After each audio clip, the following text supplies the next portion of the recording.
কোরআনের পাতা উল্টালে তালুত সম্পর্কে দুটো কথা পাওয়া যায়।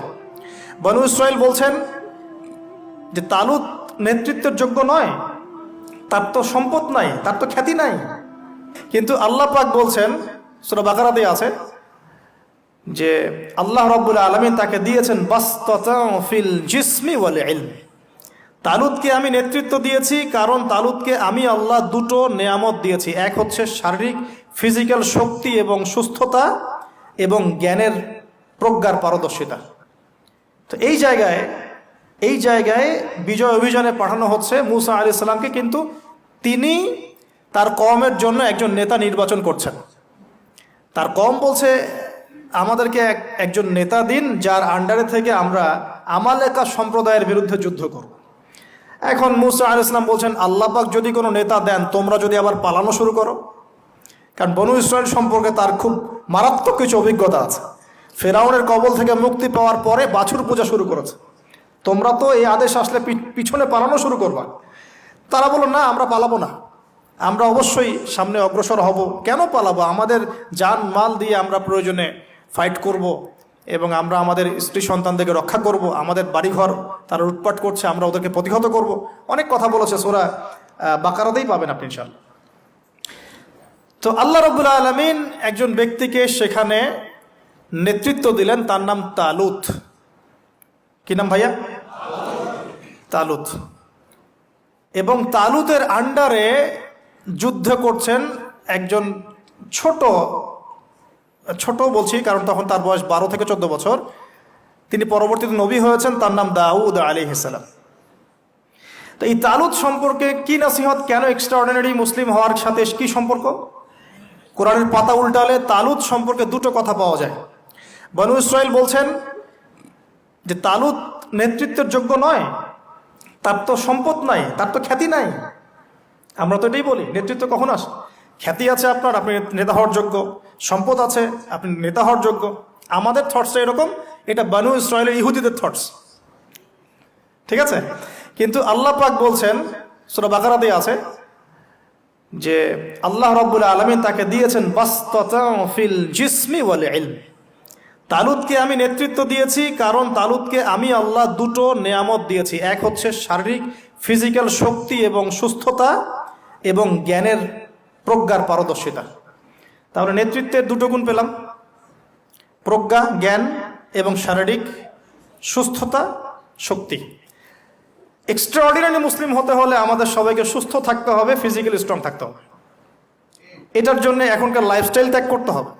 You have to change your food habits and lifestyle. আমাদেরকে এক্সট্রাঅর্ডিনারি মুসলিম হতে হলে অবশ্যই ফিজিক্যালি ফিট থাকতে হবে। তালুতকে আল্লাহ পাক ফিটনেস দিয়েছেন, অ্যান্ড ফিটনেস কীভাবে আমরা রক্ষা করব আমরা বুঝবো। এটা খাওয়ার দাওয়ার, ঘুমানো, স্পেশালি ঘুমানো, ঘুম থেকে ওঠা, ফজরের পরের জগিং, প্রয়োজনে জিম এবং ফুড হ্যাবিট চেঞ্জ করা। রাসূল সাল্লাল্লাহু আলাইহি ওয়াসাল্লামের প্রফেটিক লাইফস্টাইল ফলো করলে ইনশাআল্লাহ আমরা সুস্থ থাকবো। আল্লাহ পাক আমাদের সবাইকে, আমি সহ আপনাদের সবাইকে আল্লাহ পাক সুস্থতার নিয়ামত দান করুন এবং আল্লাহ পাক আমাদের সবাইকে দীর্ঘ নেক হায়াত দারাজ করুন।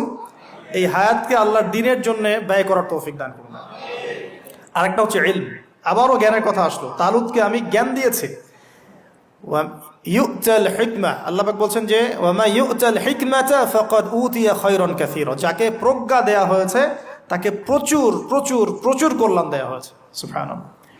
পাতা উল্টাই সামনে যাই, এক্সট্রাঅর্ডিনারি মুসলিম ছিলেন আরেকজন, তার নাম হচ্ছেন দাউদ আলাইহিস সালাম, যিনি তালুতের বাহিনীতে যুদ্ধ করছেন।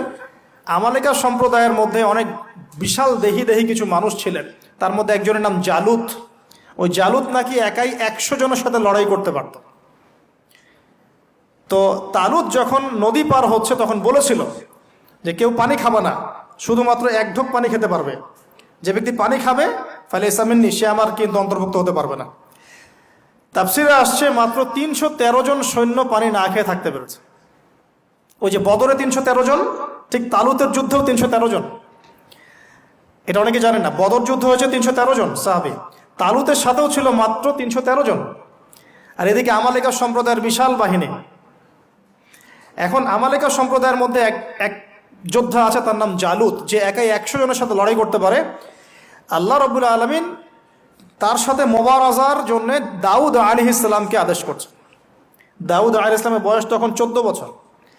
বলা হচ্ছে তাফসীরের কিতাবে, দাউদ আলাইহিস সালাম দূর থেকে একটা যে গুলতি বলি আমরা, বাটুল গুলতি টাইপের, এগুলো নিক্ষেপ করে এটা সরাসরি তার এই দুই চোখের মাঝখানে গিয়ে লাগিয়েতেই তার ইন্তেকাল হয়ে গেছে, মৃত্যু হয়ে গেছে।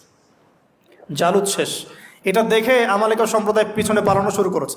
313 জন নিয়ে এই মুসা আলাইহিস সালামের নেতৃত্বে, তালুতের নেতৃত্বে এই বাহিনী বাইতুল মাকদিস বিজয় করেছিল। এই বাইতুল মাকদিসের হিস্ট্রি অনেক অনেক প্রাচীন। এরা তো এখানকার নতুন আবর্জনা, এরা এখানকার নতুন নব্য আবর্জনা, কারণ এর হিস্ট্রি অনেক লম্বা, অনেক লম্বা।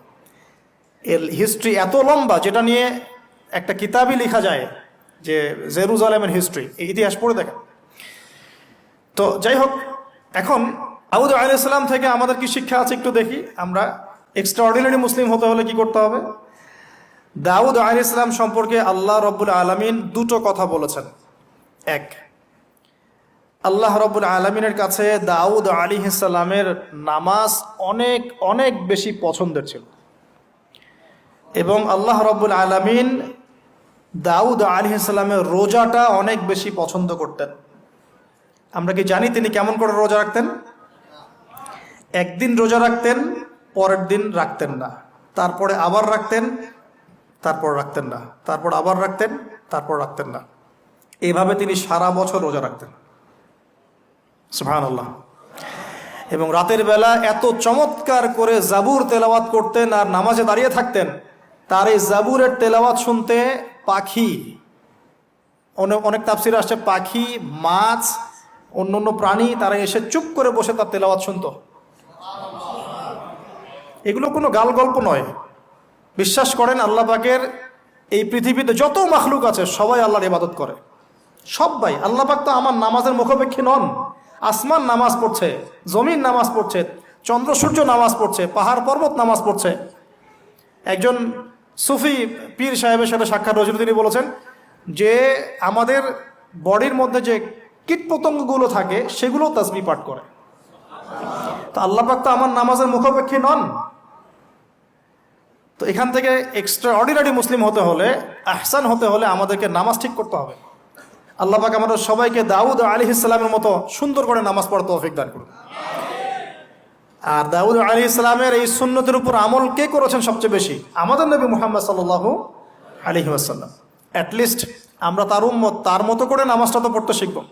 বিশ্বাস করেন এখন ম্যাক্সিমাম মসজিদ, আমি এখানকার অবস্থা জানি না, আমি আমার লোকালিটির কথা বলছি, ম্যাক্সিমাম মসজিদ বাইতুল্লাহ থেকে এখন বাইতুল নাস হয়ে গেছে।